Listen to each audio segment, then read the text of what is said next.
Welcome back, everybody.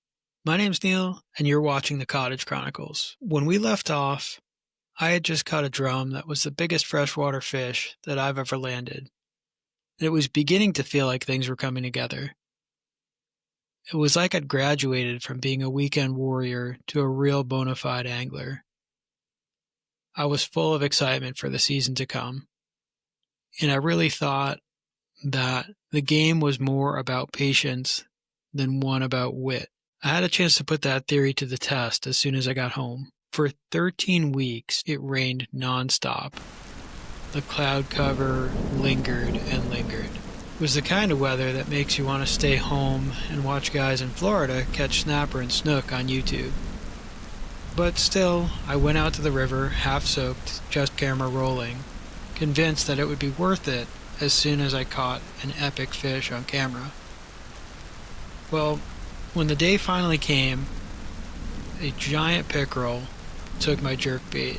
I got it to the boat side, thrashing and splashing, and as soon as I went to lift it, the line snapped. My epic footage, my awesome new YouTube video, was now a story of loss rather than one of triumph. The season carried on this way. I fished through the rain. Until early summer, my reel started to succumb to all the silt and slime of the river. It was my lighter reel, the one that I normally use for finesse lures and for spinners, and it was beginning to grind. I couldn't make a full turn of the handle before it would stick, and it became jerkier and jerkier. So I did what any self-proclaimed tinkerer would do. I stripped it down on the kitchen table, I wiped everything clean, and I greased it and oiled it. I even swapped in new Carbon-Tex drag washers. I'd seen enough YouTube videos to convince myself that I could do it, so I thought it was going to be a piece of cake. The trouble began as soon as I opened the reel. The spring in the bail arm shot across the room. Then I opened the clutch. The bearings spilled across the counter like birthday sprinkles. When I finally assembled it, I couldn't turn the handle a full rotation without it jamming up. I took it apart again, tried a second time, but still no improvement. So the third time, I decided I'd replace the clutch, try brand new parts. Still, it jammed solid. At this point, I had a decision to make. I could continue fussing with this reel, or I could use the one that I had, my heavier reel. This meant changing techniques, it meant changing lures, but it would keep me on the water and it would keep me on fish. So, with my heavy reel spooled with braid, I started experimenting with new techniques. And that's when I remembered a tip from an old friend of mine. Mother Al and I hadn't been in touch in a few years. Actually, the last time I went to look him up, I found an obituary from a couple years earlier. I knew Al from my summer job back at the train station. Back then, I'd start every shift with a call across the station. Mother Al, tell me a tale. And he always did. He was a sturdy guy, average height, with an intentional 5 o'clock shadow and slight pattern baldness. He kept his uniform crisp and his sneakers sparkling, in spite of the janitorial job that sometimes had him ankle deep. His stories were wild. Half of them you couldn't believe.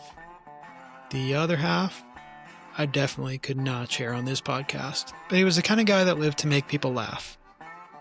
He would keep a story going long after it should have ended. He would like to drop tips every once in a while, totally unsolicited, and sometimes total nonsense. But now and then, he'd leave me with a real gem. And one of them that stuck with me was his tip about using Senkos. He told me you could cast one anywhere in the river, and you'd have a fish on your line before it hit the bottom. At the time, I brushed it off. It's Mother Al for you.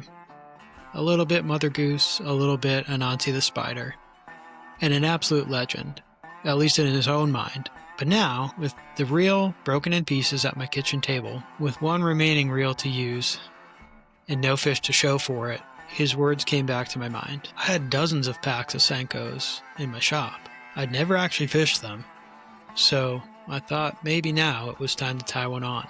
The parking lot at the lake was full, and I couldn't go for bass there, so I decided to hit the river. Everyone was making up for lost time after the spring rains, so I slid quietly into the current, paddled upstream, and looked for the first emergent patch of grass where I saw bass rising. I threw a Senko, and it was as much a Hail Mary as an actual plan. As soon as it tipped out of sight, the line went tight. The bass began to run, and I set that hook hard. I thought of Al the whole time. For once, he'd been right. He told me the absolute truth. It was an honest tip. Every time I found a grass bed, every time I found a shallow drop-off, if there were bass, pickerel, or panfish around, that Senko would surely lure them out. By July, the weather had finally settled. My new reel had arrived. I'd spooled it up with braid and switched over the smaller one to fluorocarbon.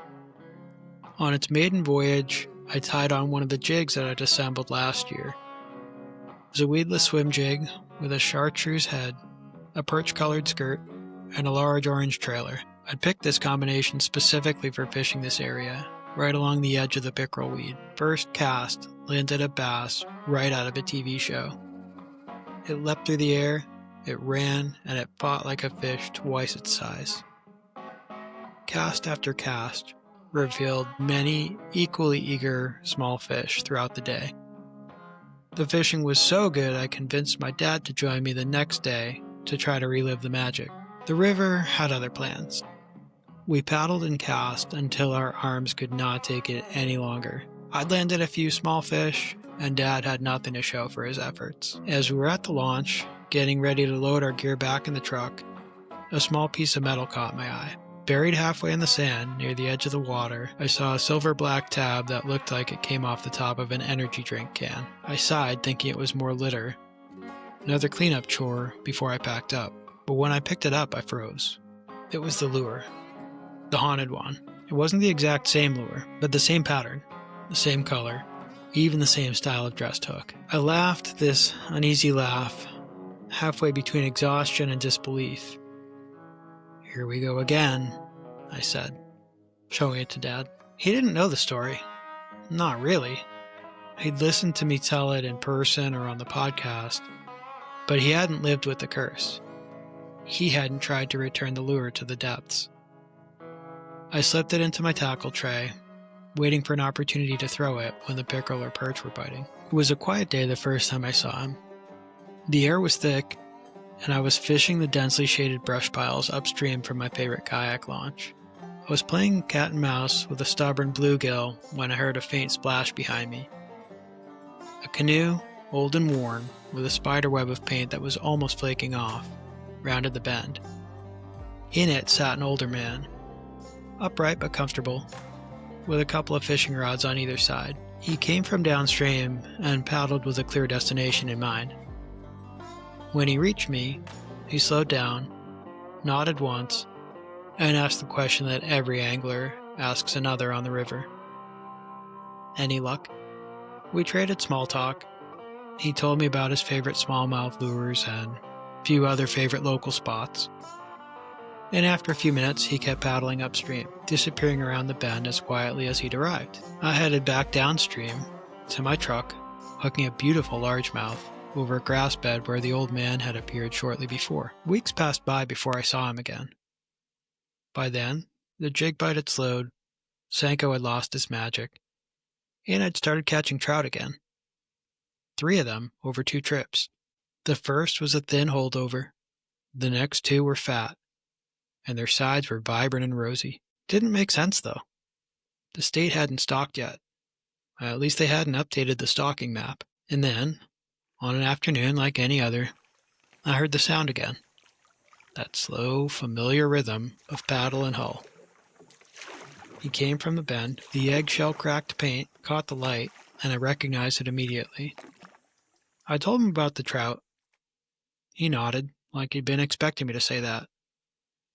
Said they used to stock the area long ago, back when the water wheel still turned, and the biggest fish always held beneath it.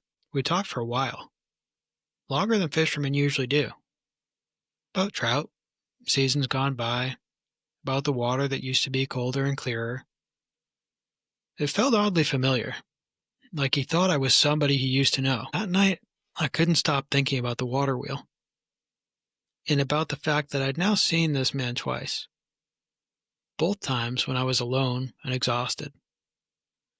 He'd begun to feel less like a person and more like a presence. But before I knew it, the weather began to cool, and September was here. That's when Mike joined me. We went to the dam late one morning, both of us expecting a full skunk session. Last time we went out, he got skunked and I lost half of my rod.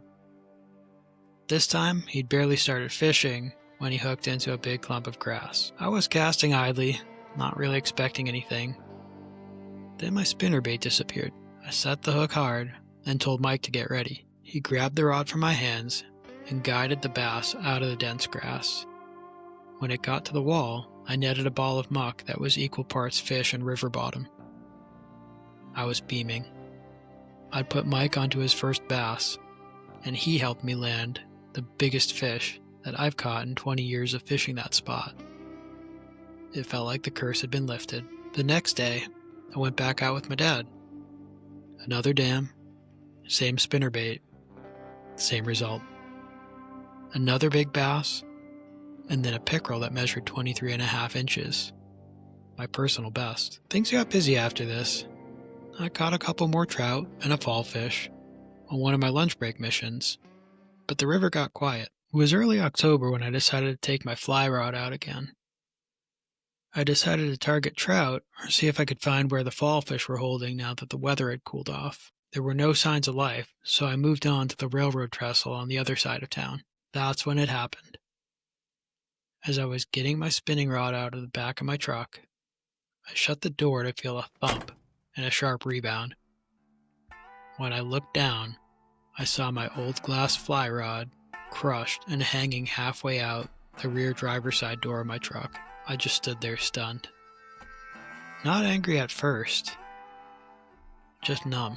Then it hit me all at once. The absurdity, the timing, the sense that the river was just laughing at me. Honestly, I'm not sure I ever really did lift that curse. The lure's gone again, but there's no story to it. I don't know if I broke it off on a big perch or snagged it on a stump somewhere.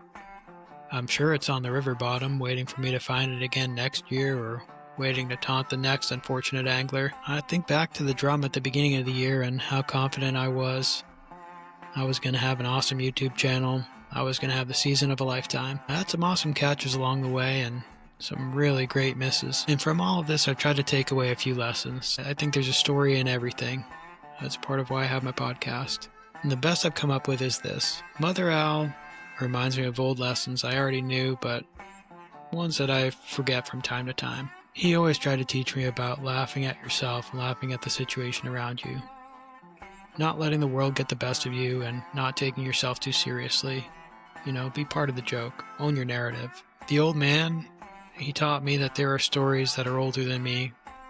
Ones that I'll never know, but ones that I can learn a little bit more about by engaging with other anglers around me and just observing, paying attention, being a more studious angler, and being a more patient student of the world. And as for the lure, I still haven't quite figured that one out. Maybe it's just a gift from the universe, something to help me keep telling my story. Whatever it is, I know I've got to keep going with the flow, making every cast, studying the result, and doing better the next time around. Sometimes the lessons from the river are only clear in hindsight. If you made it this far in the episode, thanks for sticking with me. If you're not already, follow along with the show on Spotify or on YouTube. I'd love it if you leave me a comment or a review. Tell me what you liked about the show and what you'd like to see in a future episode. And if you want to support me and my business, check me out at newdawntackleco.shop for all your freshwater fishing needs, or follow along with the adventure on Instagram, Facebook, Blue Sky, and Reddit. Till next time, tight lines and happy fishing.